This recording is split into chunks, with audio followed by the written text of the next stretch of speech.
والصلاة والسلام على سيد الأنبياء وأشرف المرسلين وعلى آله الطيبين الطاهرين وأصحابه الراشدين المهديين وعلى محبيه وتابعيه بإحسان إلى يوم الدين. وأشهد أن لا إله إلا الله وحده لا شريك له وأشهد أن سيدنا ونبينا ومولانا محمدا عبده ورسوله. أما بعد فأعوذ بالله من الشيطان الرجيم. بسم الله الرحمن الرحيم. قل هو الله أحد الله الصمد لم يلد ولم يولد ولم يكن له كفوا أحد. صدق الله العظيم وبلغنا رسوله النبي النبي الكريم ونحن على ذلك لمن الشاهدين والشاكرين والحمد لله رب العالمين.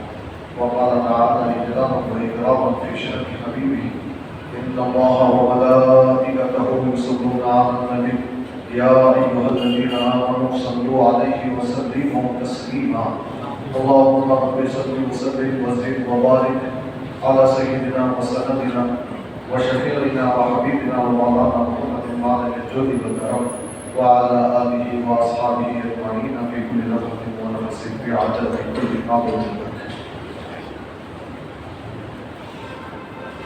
اے نبی صلی اللہ علیہ وسلم آپ فرما دیجیے کہ اللہ ایک ہے، اللہ بے نیاز ہے، نہ اس کی کوئی اولاد ہے اور نہ اس کے کوئی ماں باپ ہے اور کوئی اس کی برابری والا نہیں۔ حاضرین محترم، یہ رہا ترجمہ اس مشہور و معروف سورہ مبارکہ کا جسے سورہ اخلاص کہتے ہیں، جس کی تلاوت سے میں نے اپنے آپ کو مشرف کیا ہے۔ قرآن کلام الہی ہے۔ کلام کا معنی ہے گفتگو، اللہ کا بولا ہو، اللہ کا فرمایا ہو۔ اور جب اللہ تبارک و تعالیٰ نے اپنا یہ کلام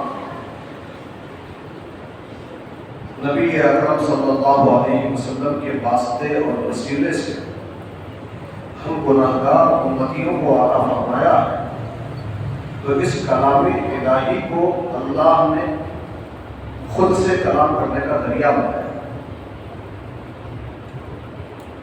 مطلب یہ کہ جب تک ہم قرآن پڑھتے رہتے ہیں اللہ سے کلام کرتے ہیں،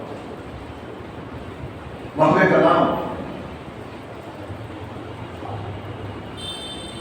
یہ ایک ایسی بڑی دولت ہے، ایک ایسی بڑی نعمت ہے کہ اس کے سامنے سب نعمتیں ہیج، بے قیمت، بیکار۔ دنیا و ما فیہا کی دولتوں سے بڑھ کر اگر کوئی دولت ہے تو وہ ہے کلام الہی۔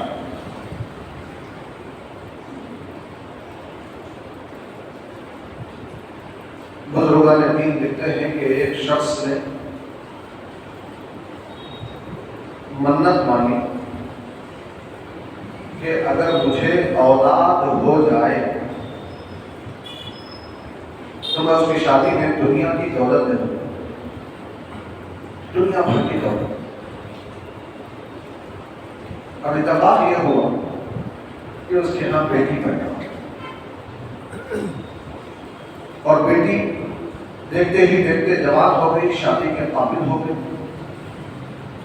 اب اس کو اس کی قسم اور اس کی نظر یاد نہیں کہ تم نے ایسی قسم کھائی تھی، ایسی نظر مانی تھی کہ اپنے اولاد کی شادی میں دنیا بھر کی دولت آپ دیں گے۔ تو بچی کی شادی کا موقع آ گیا ہے، اپنی قسم اور اپنی نظر پوری کرنے کا مسئلہ، تو یہ پریشان ہو گیا۔ غریب آدمی تھا، دنیا بھر کی دولت کہاں سے لاتا، کیسے اپنی بیٹی کے شادی میں وہ دیتا۔ پریشان ہو کر علماء سے اس نے رجوع کیا، اہل رائے سے اس نے پوچھا، تو سبھی نے یہ کہہ دیا کہ نہیں، تم اپنے قسم کو پوری نہیں کر سکتے نتیجے میں تم اپنی قسم توڑ دو اور قسم کا کفارہ ادا کر دو۔ قسم کا کفارہ کیا ہے؟ کسی جائز کام کو کرنے کے لیے نہ کرنے کے لیے قسم کھائیں اور وہ کام کرنا یا نہ کرنا پڑے۔ کرنے کی قسم کھائی تھی نہ کر سکے، نہ کرنے کی قسم کھائی تھی کرنا پڑا، تو اب قسم توڑنا پڑے گا، وہ کام کر لینا پڑے گا اور اس کے بعد اس کا کفارہ ادا کرنا پڑے گا۔ کفارہ قسم کا کیا ہے؟ تو فرمایا کہ 10 مسکینوں کو کھانا کھلانا، اور اگر 10 مسکینوں کو کھانا کھلانا نہیں ہو سکتا تو 10 مسکینوں کو کپڑے پہنانا، یہ بھی نہیں ہو سکتا تو پھر 3 روزے رکھنا۔ ایک قسم کے توڑنے کا کفارہ 3 روزے رکھنا ہے۔ تو یہ اب اس بات کو یاد دلایا گیا، کہا گیا کہ تم قسم تو پوری نہیں کر سکتے، لہذا اب کیا کرو کہ اپنی قسم توڑنے کا کفارہ ادا کرو۔ اس وقت میں یہ آدمی پریشانی میں مبتلا امام اعظم ابو حنیفہ علیہ رحمۃ و رضوان کی بارگاہ میں پہنچا۔ امام اعظم کے سامنے جب اس نے یہ مسئلہ رکھا تو آپ نے فرمایا پریشان ہونے کی ضرورت نہیں ہے، تم اپنی قسم آسانی سے پوری کر سکتے ہو۔ تم نے قسم کھائی تھی کہ اپنی بیٹی کی شادی میں، اپنی اولاد کی شادی میں دنیا بھر کی دولت دوں گا، تو تم آسانی سے اپنی بیٹی کی شادی میں دنیا بھر کی دولت دے سکتے ہو، تو تمہیں قسم کا کفارہ ادا کرنے کی ضرورت بھی نہیں پڑے گی۔ تو جب امام اعظم سے پوچھا گیا کہ قسم کیسے پوری کی جائے، کہاں سے دنیا بھر کی دولت لا کے دی جائے، تو امام اعظم نے فرمایا ایسا کرو کہ تم اپنی بیٹی کی شادی میں قرآن دے دو، تمہاری قسم پوری ہو جائے۔ کیوں؟ اس لیے کہ قرآن دنیا بھر کی دولتوں سے بڑھ کر، دنیا بھر ایسی بیش بہا دولت ہمارے پاس ہے۔ ہمارا المیہ یہ ہے کہ ہم کسی سے اپنا ناطا توڑے ہوئے ہیں۔ ہر کام کے لیے ہمارے پاس وقت ہے۔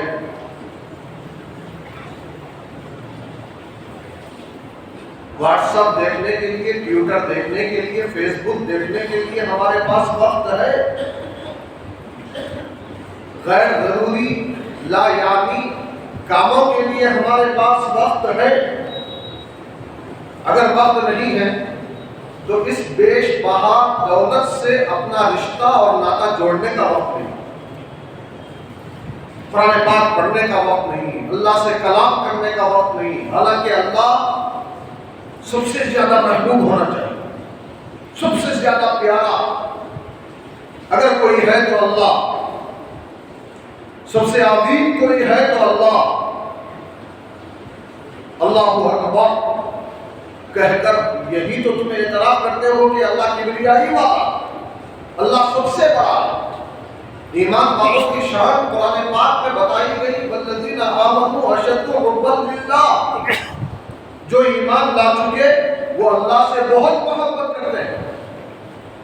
ہم ایمان والے ہیں اور ہمارے محبوب سے گفتگو کرنے کے لیے، کلام کرنے کے لیے، قرآن پڑھنے کے لیے ہمارے پاس وقت نہیں۔ اس سے بڑا المیہ اور کیا ہوگا؟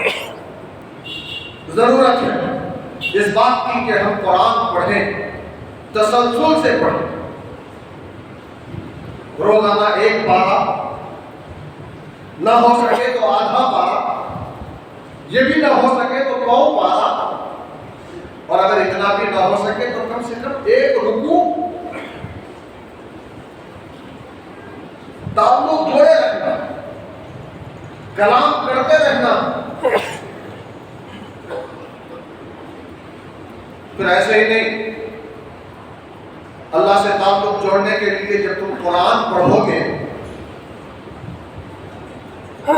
اللہ سے کلام تو ہوگا ہی، مگر جو تمہارا وقت لگے گا وہ بیکار بھی نہیں جائے۔ اللہ تعالیٰ تمہیں ہر حرف کے پڑھنے پر 10 نیکیاں عطا فرمائے، ہر حرف کے پڑھنے۔ تسلسل سے قرآن پڑھتے ہو، آج 2 پارہ پڑھا، کل اگلا 2 پارہ پڑھی، پرسوں اس کے بعد کا 2 پارہ پڑھی، 4 دن میں قرآن ختم، پارہ ختم۔ اس سے ہٹ کر جو مخصوص اوقات میں مخصوص سورتوں کے پڑھنے کی فضیلت احادیث مبارکہ میں آئی ہے، اس کو ان اوقات میں پڑھتے نہیں۔ مثال کے طور پہ جمعہ کا دن آ جائے، سورہ کہف پڑھ لیا کیجیے. پہلے لوگ پڑھتے تھے، بہت پڑھتے تھے، آدھا ایک گھنٹہ پہلے مسجد کو آ جاتے تھے. جس کے ہاتھ میں دیکھو قرآن نظر آتا تھا، سورہ کہف پڑھتا نظر آتا تھا. صورتحال یہ ہے، غفلت ایسی طاری ہو گئی ہے کہ لوگ خطبہ ختم ہوتے رہتا ہے ابھی وضو کرتے رہتے ہیں. یہ ہمارے دل سے دوری کا نتیجہ، اللہ کے کلام سے دوری کا نتیجہ، تعلق مع اللہ کی کمی کا نتیجہ. تو سورہ کہف جمعہ کو پڑھتے رہا کیجیے. روزانہ مغرب کے بعد سورہ واقعات کی تلاوت کیجیے. عشاء کے بعد سونے سے پہلے سورہ ملک کی تلاوت کیجیے. روزانہ صبح سورہ یاسین پڑھا کیجیے. مختلف قرآن کی صورتیں، ان کو پڑھتے رہنے سے اللہ کا کوئی فائدہ نہیں، فائدہ ہمارا ہی. اللہ سے تعلق بھی مضبوط ہوتا رہے گا، ساتھ میں ثواب ملتا جائے گا. سورہ کہف پڑھو گے، ایک جمعہ سے دوسری جمعہ تک کے لیے تمہارے لیے یہاں سے میدان محشر تک نور کی ایک چادر بچھا دی جائے گی. سورہ واقعات روزانہ مغرب کے بعد پڑھو گے تو کبھی زندگی میں فاقہ اور فقر نہیں دیکھو گے، محتاجی نہیں دیکھو گے. سورہ ملک پڑھو گے تو قبر میں عذاب قبر سے یہ سورہ تمہیں بچائے گا. روزانہ صبح سورہ یاسین پڑھو گے تو تمہارے رزق میں برکت. آپ کہیں گے سورہ یاسین تقریباً 2 پارہ ہے، سورہ کہف تقریباً 52 پارہ ہے، سورہ واقعات 3 رکوع ہیں، سورہ ملک 2 رکوع ہیں. اتنا زیادہ پڑھنے کا بھی ہمارے پاس وقت نہیں ہے. اتنا زیادہ بھی پڑھنے، اگر اتنا بھی پڑھنے کا وقت آپ کے پاس نہیں ہے تو آپ مسلمان کیوں ہیں؟ اپنے لیے وقت ہے، اپنے بیوی بچوں کے لیے وقت ہے، دوستوں کے لیے وقت ہے، موبائل کے لیے وقت ہے، ہر کام کے لیے وقت ہے. اگر وقت نہیں ہے تو صرف قرآن پڑھنے کے لیے پڑھو. زیادہ سے زیادہ قرآن پڑھو، اپنے تعلق کو اللہ سے جوڑو. یہ تو پڑھتے رہنا ہے ہی. میں خصوصیت کے ساتھ آج کی گفتگو میں ایک مخصوص سورہ کی طرف آپ کے ذہن کو متوجہ کرنا چاہتا ہوں. کیا ہم میں کوئی نہیں ہے جو یہ نہ چاہتا ہو کہ اس پر رزق کی بارش برسے، مال و دولت کی بارش برسے؟ ہر کوئی چاہتا ہے کہ دولت ملے، مال ملے، مفلسی دور ہو، پریشانیاں دور ہو. پیسہ ملے گا تو اسی پیسے سے ہم اپنی زندگی سکون سے گزار سکیں گے. بیمار ہیں تو پیسے سے علاج کر سکیں گے. اسی پیسے کے ذریعے سے اپنے خاندان والوں کی مدد کر سکیں گے، غریبوں کی مدد کر سکیں گے، اپنی آخرت کو سنوارنے کی فکر کر سکیں گے. تو ہر کوئی یہ چاہتا ہے کہ ہمیں دولت ملے، فقر و فاقہ دور ہو. تو اس کے لیے کسی بڑے وظیفے کی ضرورت نہیں ہے. ایک چھوٹا سا وظیفہ میں آپ کو بتاتا ہوں. ایک وظیفہ، یہی وہ وظیفہ ہے کہ اگر تم چاہتے ہو کہ روزانہ تمہیں گناہوں سے نجات مل جائے، صبح سے شام تک آپ کا وقت ایسا گزرے کہ کوئی گناہ تم سے نہ ہونے پائے، تو وہی وظیفہ ہے جو مال و دولت کے حاصل کرنے کا وظیفہ ہے. اور اگر تم یہ چاہتے ہو کہ تمہارے زندگی بھر کے گناہ معاف ہو جائیں تو اس کے لیے بھی وہی ایک چھوٹا سا وظیفہ ہے جو دولت کے لیے ہے، جو روزانہ گناہوں سے بچنے کے لیے ہے. اور اگر تم یہ چاہتے ہو کہ مرنے کے بعد تمہارا جنازہ رسول پاک صلی اللہ علیہ وسلم کی بارگاہ میں پیش کیا جائے، رسول پاک صلی اللہ علیہ وسلم تمہارے لیے مغفرت کی دعا فرمائیں اور تمہارے نماز جنازہ میں 1,40,000 فرشتے شریک ہوں، تمہارے لیے دعائیں مغفرت کریں، تو وہی چھوٹا سا وظیفہ ہے جو آپ کو ابھی دوسرے اور کاموں کے لیے میں نے بتایا. اور اگر تم یہ یہ چاہتے ہو کہ رب تبارک و تعالیٰ تم سے محبت کرنے لگے، یہ اللہ کی محبت یہ تمام نعمتوں میں سب سے بڑی نعمت ہے۔ اللہ کی محبت تم کو ملے، تم اللہ سے محبت کرو گے، یہ کمال نہیں ہے، اس لیے کہ تمہارا اللہ کے سوا کون ہے جس سے تم محبت کرو گے؟ اللہ ایک ہے، وحدہ لا شریک لہ ہے، اسی سے تم کو محبت کرنا ہے۔ مگر اگر اللہ تبارک و تعالیٰ اپنے ان گنت بندوں میں سے تم سے محبت کرنے لگے، یہ تمہارے لیے بڑے کمال کی، بڑے فضل کی، بڑے کرم کی بات ہوگی۔ تو ایک ایسا چھوٹا سا وظیفہ، ایک چھوٹا سا عمل جس کو کرنے لگو، رب تبارک و تعالیٰ تم سے محبت کرنے لگے گا۔ اور پھر جنت کا معاملہ ہے، جنت کے بارے میں بھی حدیث پاک میں آتا ہے کہ اسی چھوٹے سے وظیفے کو پڑھنے سے بندے کے لیے جنت واجب و لازم ہو جاتی ہے۔ اور اس وظیفے کو پڑھنے کے لیے کوئی آپ کا 1 گھنٹہ نہیں لگتا، آدھا گھنٹہ نہیں لگتا، 5 منٹ بھی نہیں لگتے، بلکہ ایک چھوٹا سا وظیفہ ہے جس کو پڑھنے میں 1 منٹ سے بھی کم کا وقت لگتا ہے۔ جس سورے کو پڑھنے میں 1 منٹ سے بھی کم کا وقت، اس کے لیے کوئی محنت کرنا نہیں ہے، کوئی خرچ کرنا نہیں ہے، وقت لگانا نہیں ہے، تھوڑا سا معمولی سا عمل کر لو، پھر دیکھو کامیابیاں کیسے تمہارے قدم چومتی ہیں۔ اگر تم دنیا میں روزانہ گناہوں سے بچنا چاہتے ہو، حضرت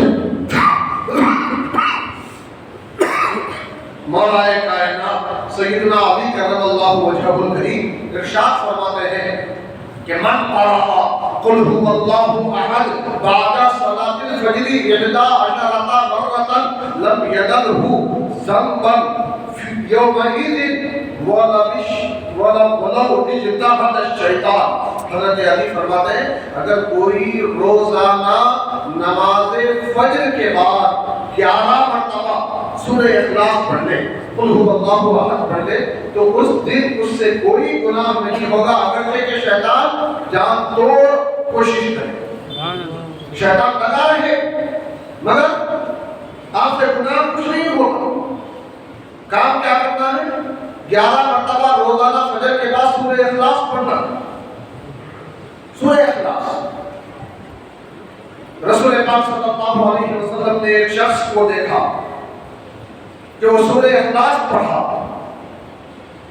تو سرکار نے فرمایا کہ وجبت، واجب ہو گئی، لازم ہو گئی۔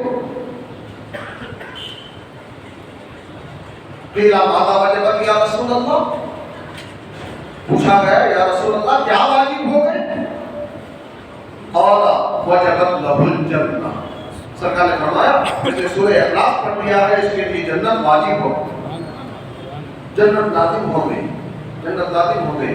اور پھر حضرت انس رضی اللہ تعالیٰ عنہ راوی ہیں، فرماتے ہیں وہ نبی پاک صلی اللہ علیہ وسلم سے روایت کرتے ہیں کہ نبی پاک صلی اللہ علیہ وسلم نے ارشاد فرمایا من قرأ کل یوم 200 مرۃ قل هو اللہ احد محی عنہ ذنوبہ 50 سنہ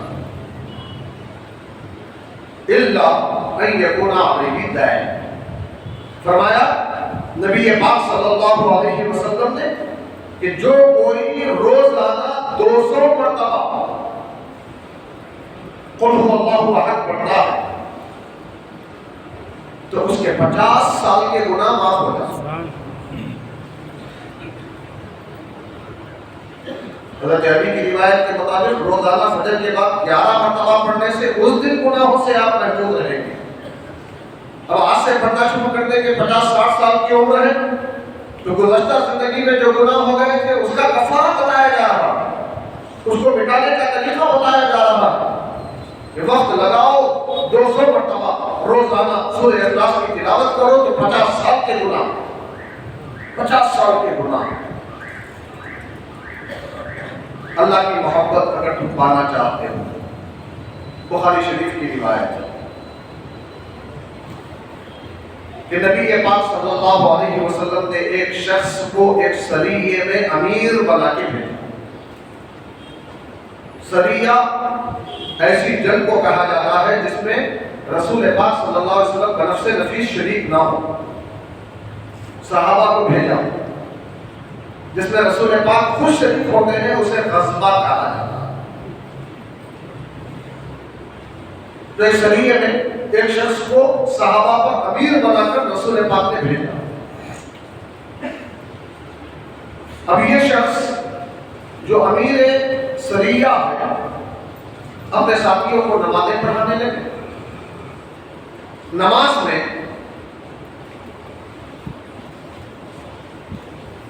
قرآن پڑھتے تھے. نماز میں قرآن کو پڑھنا سورہ فاتحہ کے بعد میں سورہ وہ پڑھتے تھے، مگر آخری رکعت میں پابندی کے ساتھ قل هو اللہ احد پڑھتے تھے. کبھی اس کا نام نہیں. جب یہ لوگ سریے سے واپس آئے ذکروا ذلک للنبی صلی اللہ علیہ وسلم، صحابہ نے اس بات کا نبی پاک صلی اللہ علیہ وسلم سے ذکر فرمایا کہ یہ صحابی ایسا ایسا کیے. فقال نبی صلی اللہ علیہ وسلم، تو نبی پاک صلی اللہ علیہ وسلم نے فرمایا سلوہ لأی شیء یصنعون ذلک، تم انہیں سے پوچھو کہ یہ ایسا کیوں کرتے تھے. اللہ کے رسول جانتے ہیں مگر ان کی زبان سے صحابہ کو سنوانا چاہتے ہیں اور صحابہ کے ذریعے ہم تک یہ عمل پہنچانا چاہتے ہیں. انہیں سے پوچھو کہ وہ ایسا عمل کیوں کرتے ہیں. جب صحابہ نے ان سے پوچھا تو انہوں نے فرمایا لأنہا صفت الرحمن، میں سورہ اخلاص قل هو اللہ احد اس لیے ہر نماز کی آخری رکعت میں پڑھا کرتا ہوں، اس لیے کہ یہ رحمان کی صفت، رحمان کی صفت. وَأَنَا أُحِبُّ أَنْ أَقْرَأَ بِهَا، اور میں پسند کرتا ہوں کہ اس سورہ کو پڑھتا ہوں، اسی لیے میں ہر نماز میں اس کو پابندی سے پڑھتا ہوں. جب سرکار کو اس کے بارے میں بتایا گیا کہ وہ ایسا کہہ رہے ہیں تو رسول پاک صلی اللہ علیہ وسلم نے ارشاد فرمایا اخبروہ ان اللہ یحبہ، تم جا کے انہیں خبر دے دو کہ اللہ بھی ان سے محبت کرتا ہے. سورہ اخلاص سے محبت اللہ کی محبت کا سبب ہے.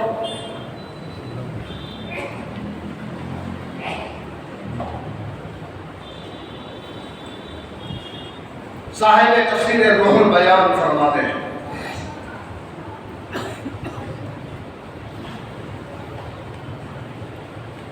ان جبریل علیہ السلام نزل بتبوک، کہ حضرت جبریل علیہ السلام مقام تبوک میں رسول پاک صلی اللہ علیہ وسلم کے پاس تشریف لائے.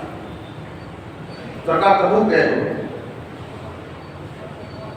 فقال یا رسول اللہ صلی اللہ علیہ وسلم مات معاویہ المزنی ابن المزنی فی المدینہ، معاویہ ابن مزنی کا مدینے میں انتقال ہو گیا.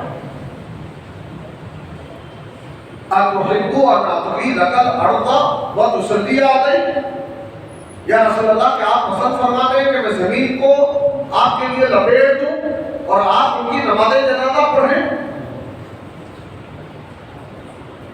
قال نعم، سرکار نے فرمایا ہاں، زمین کو لپیٹ دو، جنازہ میرے سامنے کرو، میں ان کی نماز جنازہ پڑھوں.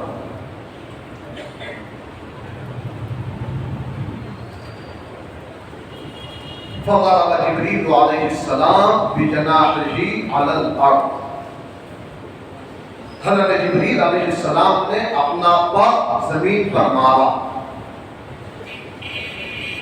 فرفع له سریرہ، بس ان کا جنازہ، ان کے جنازے کا تختہ سرکار کے سامنے پیش کر دیا. فصلی علیہ، سرکار نے ان کی نماز جنازہ پڑھی. وصلی خلفہ صفان من الملائکہ، سرکار کے پیچھے فرشتوں کی 2 صفوں نے نماز پڑھا. کل صف 70,000 ملک، ہر صف میں 70,000 فرشتے، 1,40,000 فرشتے.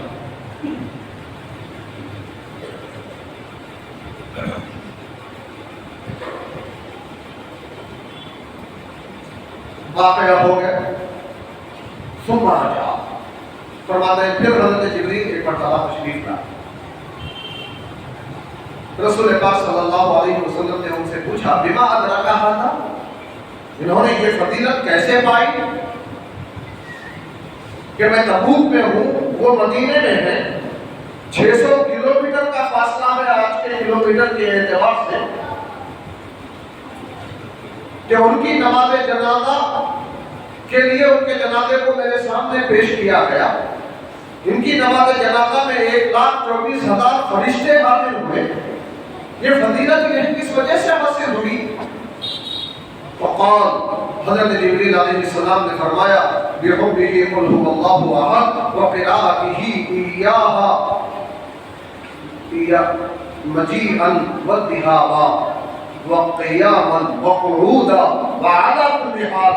حضرت جبریل فرماتے ہیں ان کے سورہ اخلاص سے محبت کرنے کی وجہ سے ان کو یہ فضیلت حاصل ہوئی ہے، اور ان کے آتے جاتے اٹھتے بیٹھتے سورہ اخلاص کو پڑھتے رہنے کی وجہ سے، اور ہر حال میں سورہ اخلاص کو پڑھتے رہنے کی وجہ سے یہ فضیلت حاصل ہوئی.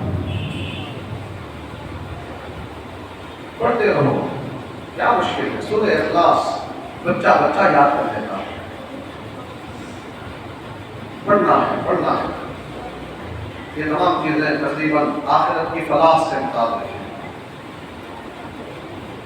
رسول پاک صلی اللہ علیہ وسلم نے فرمایا صحابہ کرام سے کہ تم میں سے کون ہے جو ہر رات ایک مکمل قرآن پڑھنے کی سعادت حاصل کرے؟ صحابہ بولے یا رسول اللہ کون اس کی طاقت رکھتا ہے کہ روزانہ ایک قرآن پاک رات میں پڑھے؟ تو رسول پاک صلی اللہ علیہ وسلم نے فرمایا بڑا آسان ہے، سونے سے پہلے 3 مرتبہ سورہ اخلاص پڑھ لو، یہ قرآن پڑھنے کا ثواب ہے. جو اس لیے کہ دوسری حدیثوں سے وضاحت ہوتی ہے کہ سورہ اخلاص 1/3 قرآن، 1/3 آف قرآن. ایک مرتبہ آپ نے پڑھا تو 1/3 پڑھنے کا ثواب ملا، دوسری مرتبہ پڑھا 2/3 2/3 پڑھنے کا ثواب، تیسری مرتبہ پڑھا تو مکمل قرآن پڑھنے کا ثواب. یہی وجہ ہے کہ جب ہم برکت کے لیے دعا کرنا چاہتے ہیں، کسی کی مغفرت کے لیے دعا کرنا چاہتے ہیں، جسے فاتحہ کا نام دیا جاتا ہے، تو اس میں 3 مرتبہ سورہ اخلاص پڑھا جاتا ہے تاکہ ایک قرآن پڑھنے کا ثواب مل جائے. الفاتحہ ہم نے کہا 500 آدمی موجود ہیں، 500 آدمیوں نے 3 مرتبہ سورہ اخلاص پڑھا، 500 قرآن پڑھنے کا ثواب مل گئے. برکتیں حاصل ہو گئی، مرحوم کے لیے مغفرتوں کے انبار لگ گئے. یہ سو آخرت کی صلاح و فلاح کی باتیں ہیں. آئیے دنیا کی صلاح و فلاح کی ایک بات حدیث شریف کی روشنی میں عرض کرتا ہوا اپنی گفتگو کو سمیٹ لوں. حضرت سعد بن سعد رضی اللہ تعالیٰ عنہ راوی فرماتے ہیں جاء رجل الی النبی صلی اللہ علیہ وسلم فشکا الیہ الفقر وضیق المعاش. ایک شخص نبی پاک صلی اللہ علیہ وسلم کی بارگاہ میں آیا، اس نے محتاجی کی شکایت کی، معاش کے تنگی کی شکایت، پیسے نہیں ہیں، غریب ہوں، محتاج ہیں. فقال له رسول اللہ صلی اللہ علیہ وسلم، رسول پاک صلی اللہ علیہ وسلم نے اس سے ارشاد فرمایا اذا دخلت فی بیتک فسلم ان كان فيه احد فإن لم يكن فيه احد فسلم عليه واقرأ قل هو الله احد مرة واحدة. سرکار نے فرمایا جب تم اپنے گھر میں داخل ہو جاؤ، گھر میں جب داخل ہونا چاہتے بھی باہر سے گھر میں آؤ تو سب سے پہلے گھر میں اگر کوئی ہے تو ان کو سلام کرو، اور اگر کوئی نہیں ہے تو مجھ کو سلام کرو. آسان سلام جو رسول پاک نے خود تعلیم دیا تحیات میں ہے، السلام علیکم ایھا النبی. مجھ کو سلام دو۔ اس کے بعد ایک مرتبہ سورہ اخلاص پڑھ لو، تمہاری غریبی دور ہو جائے گی، تمہارا فقر و فاقہ ختم ہو جائے گا، معاش کی تنگی ختم ہو جائے گی۔ حضرت سہل ابن سعد رضی اللہ عنہ فرماتے ہیں فَفَعَلَ ذَلِكَ، اس شخص نے ایسا ہی کیا، سرکار کے کہنے کے مطابق عمل کیا، نتیجہ کیا ہوا کہ فَأَدَرَّ اللَّهُ عَلَيْهِ رِزْقًا حَتَّى أَفَاضَ عَلَى جِيرَانِهِ، اللہ تعالیٰ نے اس پر اتنی دولت برسائی کہ وہ اپنے پڑوسیوں کو دے دے۔ اتنا آسان ہے زندگی میں، اگر راحتیں ہوں، آسانیاں ہوں، خوشحالیاں ہوں، آپ آخرت کے لیے فکر کر سکتے ہیں۔ پہلے دنیا کو سدھارنا ہے، دنیا میں اپنی حالت کو بہتر بنانا، یہی وجہ ہے کہ ربنا آتنا فی الدنیا حسنۃ وفی الآخرۃ حسنۃ والی دعا میں اللہ نے ہمیں یہ فرمایا ہے کہ اے لوگوں تم اپنی دعاؤں میں یہ کہو کہ اے اللہ ہمیں دنیا کی بھی بھلائی عطا فرما اور آخرت کی۔ پہلے آخرت کا سوال نہیں ہے، پہلے دنیا کا سوال ہے۔ دنیا اچھی ہوگی تو آخرت کو تم اچھا بنا سکتے۔ تو اگر تم اپنی مفلسی کو دور کرنا چاہتے ہو تو اس کے لیے بھی یہی قل هو اللہ احد کا وظیفہ ہے کہ آسانی سے مفلسی کو دور کر سکتے ہو۔ اب اگر کوئی عمل کرے اور اس کے باوجود فائدہ نہ ہو تو مایوس نہ ہو، اپنے پڑھنے کو سدھارو۔ ہمارے پڑھنے میں خرابی، ہر زبان کے پڑھنے کے بولنے کے کچھ اصول اور قاعدے ہیں۔